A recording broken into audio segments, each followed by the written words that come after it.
ఋగ్వేద శతకం ఈరోజు ఋగ్వేదం 10వ మండలం 163వ సూక్తంలో 1వ మంత్రం. ఇందులో విషయము సకల రోగముల నివారణము ఎలాగవుతుంది అనేది. ఓం అక్షిభ్యాం తే నాసిక్యాభ్యాం కర్ణాభ్యాం క్షుభుకాదధి యక్ష్మం శీర్షణ్యం మస్తిష్కాం జిహ్వయా విబృహామితే.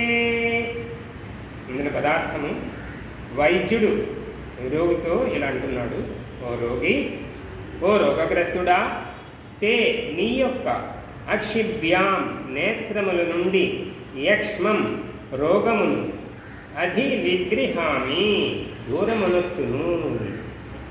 నీ యొక్క నాసికాభ్యాం నాసికాపుటముల నుండి ముక్కులోని తే కర్ణాభ్యాం నీ చెవుల నుండి క్షుభుకాదధి గదవ క్రింది భాగములోనున్న రోగమును కూడా శీర్షణ్యం తలలో ఉన్న యక్ష్మం రోగమును మస్తిష్కాత్ మస్తిష్కము నుండి మరియు తే నీ యొక్క జిహ్వాయాః నాలుగులో స్థానము చేసుకున్న రోగమును కూడా తొలగింతును.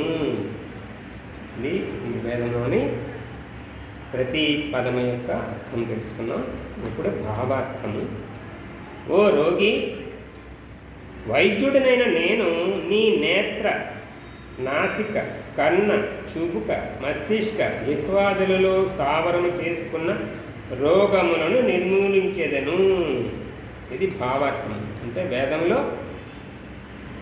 మన దేహంలో ఉన్న రోగాలు వాటి నివారణ కూడా వేద మంత్రాల్లో ఉన్నదన్న విషయం తెలుసుకోవాలి. వేద మంత్రం యొక్క ప్రయోజనం మానవులకు ఏ రకంగా తెలుసుకొని వైద్యులు కూడా ఆ విషయం తెలుసుకొని ఈ రకంగా మానవులకు వ్యాధిగ్రస్తులకు వ్యాధి నివారణ చేయాలి. ఇక్కడ పూర్తిగా తల భాగాల గురించి చెప్పబడింది ఇంద్రియాలు. ఈ చెప్పబడిన అన్నీ కూడా జ్ఞానేంద్రియాలు, నేత్రములు, అలాగే నాసికములు, అలాగే చెవులు, ఈ చుబుకం అంటే గడ్డం దీని కింది భాగంలో ఉన్న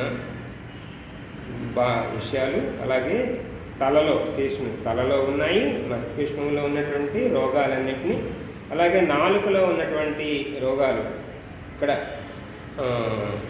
యక్ష్మం అంటే రోగం అని అర్థం.